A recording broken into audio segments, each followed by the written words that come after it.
Welcome back to the channel, everybody. Today we're going to Fantastic Caverns here in Missouri. So we're gonna go in a cave, check it out, ride a cool like Jeep looking thing, and see some stalagmites and stalactites, do a little history learning and have a good time. Whew. Tracking animals. Juno the bloodhound. That dog's the one who found the cave. Fantastic Caverns, baby. So this is kind of like the little waiting area, and then there's a cool little store area. This used to be a cool freaking school bus back in the day. Check this bad boy out. Tractor that used to be a school bus, baby. On these cool Jeep rides for half a mile into the caverns, and check it out. We're pretty excited about it. What's up with that cool looking Jeep?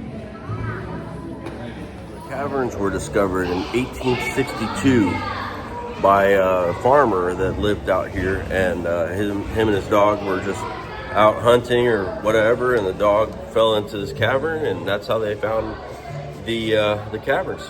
And now they sell popcorn. Since 1867, they've been doing tours out here, and ever since they've just been growing and growing, and now it's a big tourist attraction in Springfield, Missouri. Pretty cool. We're excited. We'll see how it goes.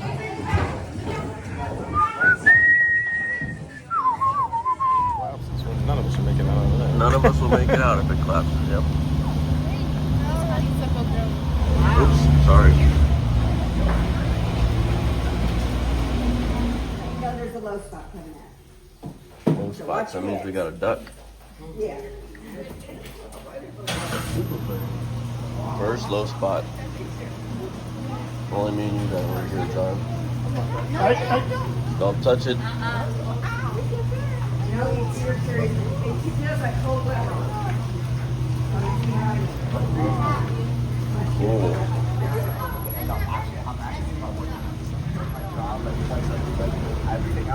Too cool. In fact, there are only 4 worldwide. There's one in France, there's one in Slovenia, one in Barbados, and this one. So it does make this a rather unique experience.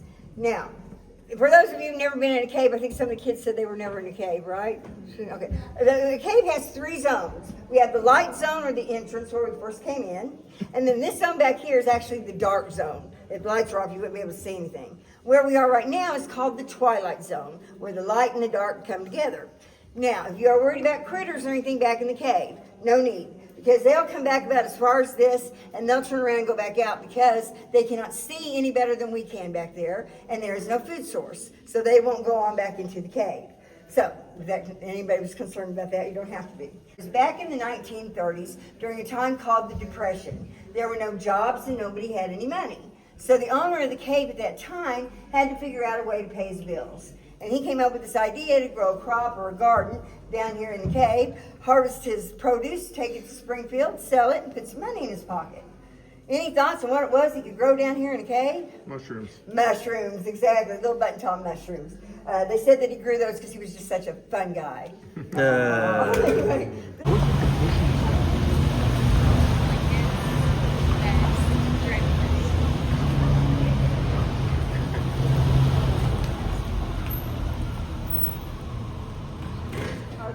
Or the average temperature of the ground above you. This cave is 60 degrees all year round. It's warm in the winter and cool in the summer. That's a little fun cave. That calcite will begin to start filling in that hollow center area, and the water then will start to drip down around it, forming what we call, which one you said it? Stalactites. Now, this particular stalactite with the lights on, it's kind of special because of the formation it makes. It has its own name. And this is what we call cave curtains or cave drapery. And it makes this type of formation like this right here.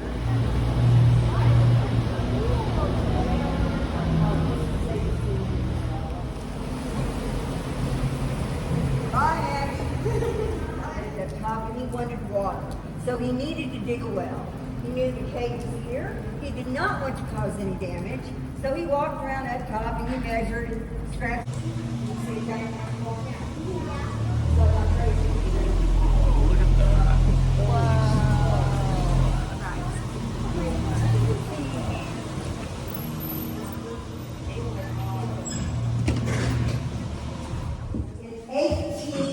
1862 by a man named John Knox.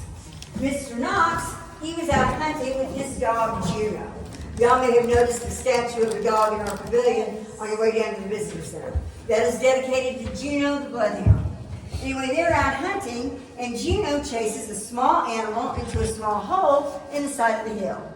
Well, Mr. Knox goes to call for Juno, and Juno doesn't come out. But Mr. Knox can hear his dog. He can hear Juno kind of whining and whimpering.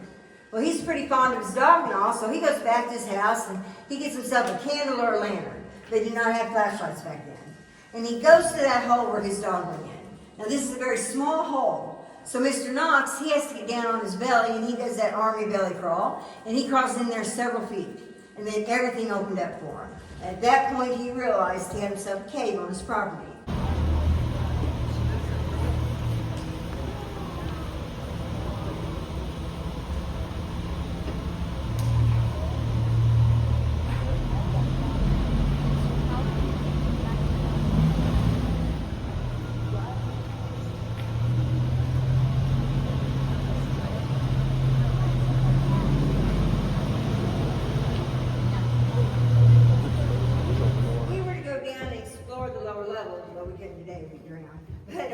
We would literally be crawling on our belly. It's about 18 inches high and about 3 feet wide.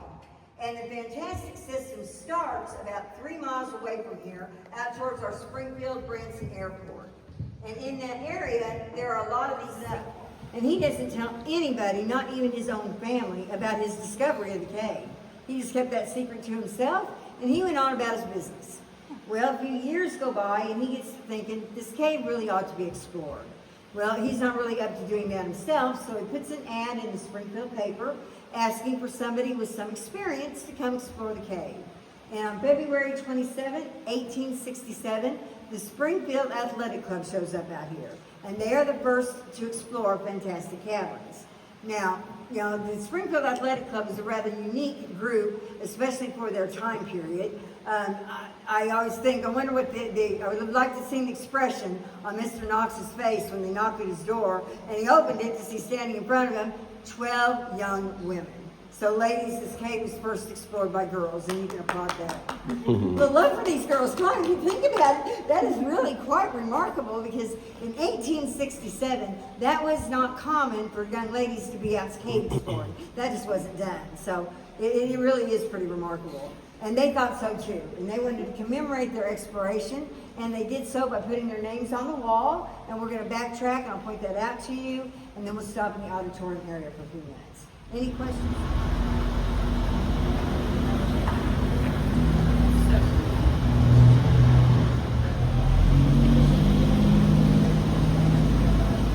That's pretty insane right there.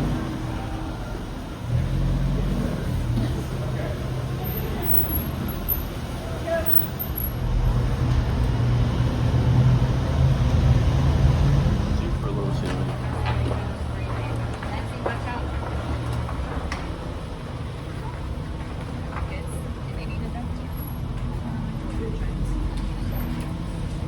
Low ceiling coming up on the left.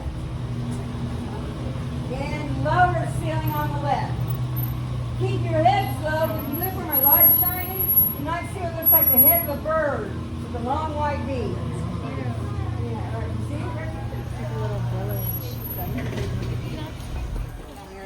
I'll point one other thing out. I spend too much time down here, but if you look at where my light's shining, it kind of looks like the back of a nativity scene, don't it? Mm-hmm.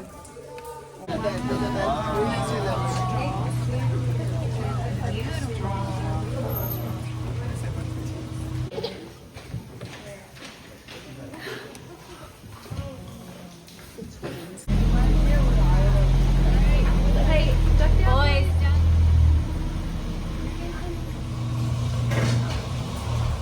The left.